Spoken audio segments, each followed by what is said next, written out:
how to fix diastasis recti years later with exercise and without surgery. Hi, I'm Dr. Anna Town. I'm pelvic floor and sports medicine physical therapist and prenatal postpartum specialist. Today we're going to go over the 3 main reasons why I see diastasis recti not healing, and we're going to go over exercises to help the diastasis recti heal. So the first thing I see really common in the PT clinic is that moms have poor posture because they are walking around in a rib flared position. So those ribs are flaring forward, causing rib boobs instead of having rib cage stacked over that pelvis. So we're going to go over an exercise that's going to encourage our rib cage to get back into that position we want it to be in and out of that rib flare position. Number 2, a lot of times moms get stuck in poor breathing patterns. So instead of doing a really good diaphragmatic breathing pattern where you're breathing into your side ribs and back ribs, they're only breathing into their belly, which is putting more pressure on the front of the ab wall and preventing the healing of that diastasis recti.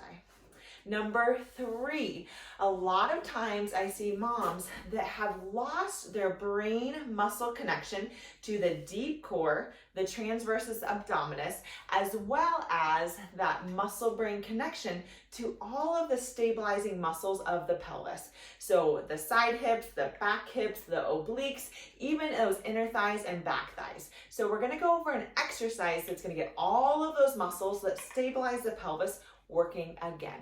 So join me in these 3 right now.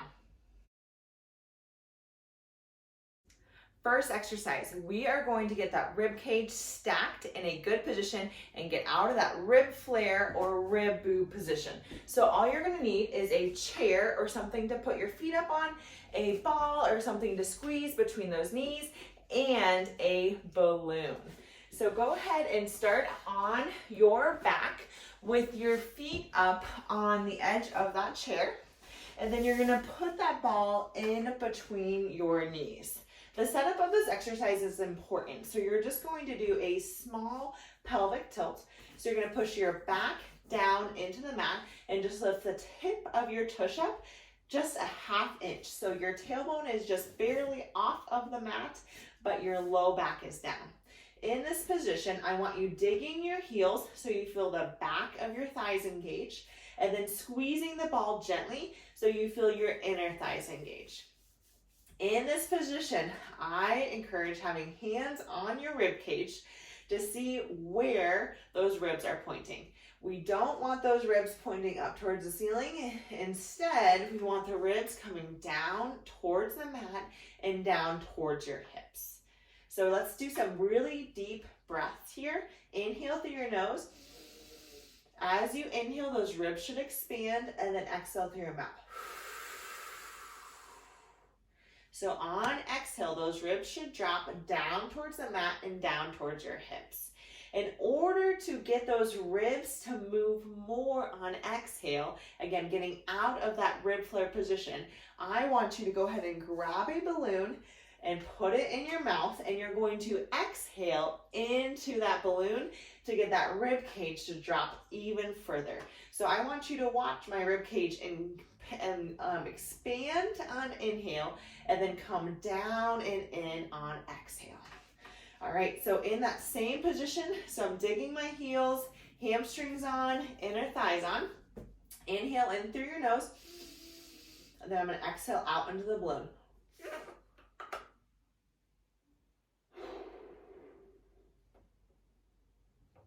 Inhale through nose,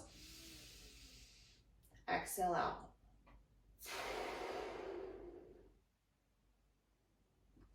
Inhale in, again, watch my rib cage expand on inhale, and then come back down on exhale. Inhale, expand, exhale.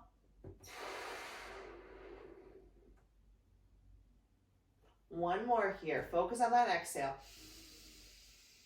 Ribs come down and in.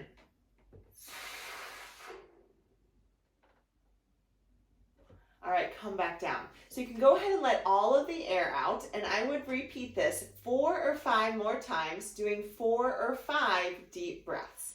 Again, by the end of this exercise, what I want you feeling is that those rib cages are coming down and not in that flared forward position. So keep practicing. Again, the key to these exercises is consistency. Exercise number 2. All you're going to need for this exercise is a ball.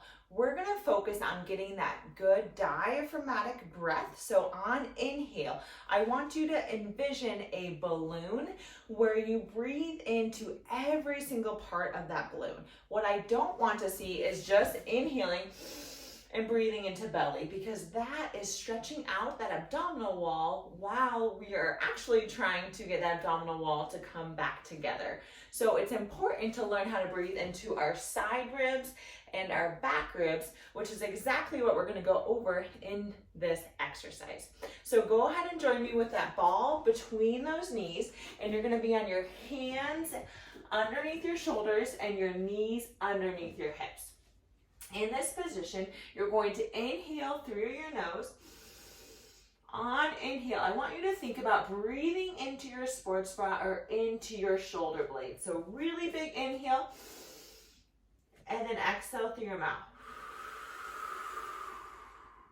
On exhale, you can think about drawing those hip bones together, engaging that deep core. On inhale, let that core go. Again, it's okay to let some air go into that belly, but I want you to focus on getting air into your side and back rib cage. Really big inhale, and then exhale. Through your mouth, all of that air out. So keep going with these breaths. Inhale. So someone in the next door room should be able to hear you. Inhale through your nose, and you're feeling that good stretch, and then exhale through your mouth. So again, audible exhale here through that mouth, letting all of the air out. Inhale, watch my back, watch my shoulder blades. Push the floor away from you slightly just to get even more of a stretch and even more breath into that back. And then exhale through your mouth. Couple more breaths here. Inhale. Into that back, into even those side ribs. Exhale.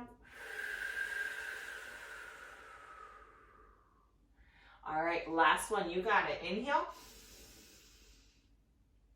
Should feel like a really good stretch here, and then exhale through that mouth. So I would go ahead and repeat this again 4 or 5 times and do 4 or 5 breaths. Again, by the end of this exercise, that back should feel nice and relaxed and should feel like it got a really good stretch or good expansion in that area. That's going to teach your body how to do that proper diaphragmatic breathing, and so you get out of the poor habits of belly and neck breathing. Exercise number 3, we are going to focus on getting that brain muscle connection with our deep core, our transversus abdominis, and also getting that brain body connection to all of the muscles that stabilize the pelvis. So that's going to include our side hips, that's going to include our inner thighs that attach on the inside of the pelvis, that's going to include our obliques, which attach above the pelvis. So we're going to focus on a lot of different muscle groups all working together with this exercise.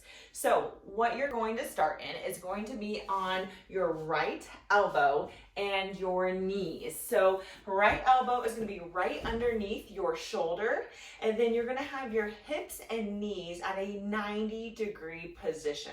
Again, setup on this exercise is very important. So you're going to inhale through your nose. On exhale, you're going to push your knees together, which is engaging your inner thighs, and then you're going to push up through your elbow, and you're going to be feeling your right ab wall, side abs work, and your right bottom hip work, that side hip. In this position, I want you to hold and breathe. So inhale through your nose and exhale through your mouth. On inhale, focus on that big 360-degree breath. And then on exhale, think about pulling those hip bones together. On exhale, engaging that transversus abdominis, as well as those stabilizing muscles underneath, again, on that bottom ab wall and bottom hip. Couple more breaths here. Inhale and exhale. One more here. Inhale through that nose and then exhale through that mouth. Again, pull hip bones together. Keep that bottom hip lifted off of the mat. All right, go ahead and slowly come back down. You're going to do this exercise on both sides and pay attention to any differences that you feel between that right and left side. So we're going to set up on our left elbow. And again, left elbow is going to be right underneath that shoulder. Knees and hips at 90 degrees. Inhale through your nose. Exhale. Push those knees together. That's an important step because that's going to get those adductors or inner thighs engaged. And then lift that left hip off of the mat. You're going to be feeling left side abs and left hip, bottom side hip. All right, inhale through your nose and exhale through your mouth. Again, big full breaths here. Inhale through that nose. Exhale through that mouth. So I'm feeling my left side abs work as I'm lifting them up off of the mat. I'm feeling my left hip work as I'm holding in this position. Inhale and exhale. Again, on exhale, I'm pulling those hip bones together or drawing that deep core nice and tight. Inhale and exhale. Last breath here. Inhale and exhale.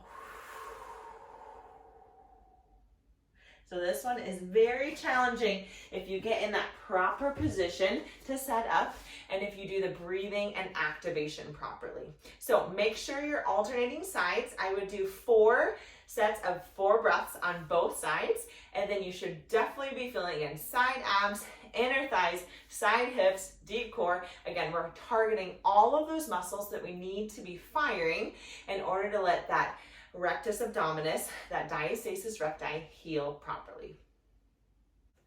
Just a reminder that being consistent with these exercises is incredibly important. It takes 6 to 8 weeks in order to see the beginning stages of change. So be consistent with these exercises, and then when you're ready to progress, join us in the Strong Core Mama program, which has dozens of exercises that build on the ones that we did in this video. You can always start with a free trial to check out the Strong Core Mama program.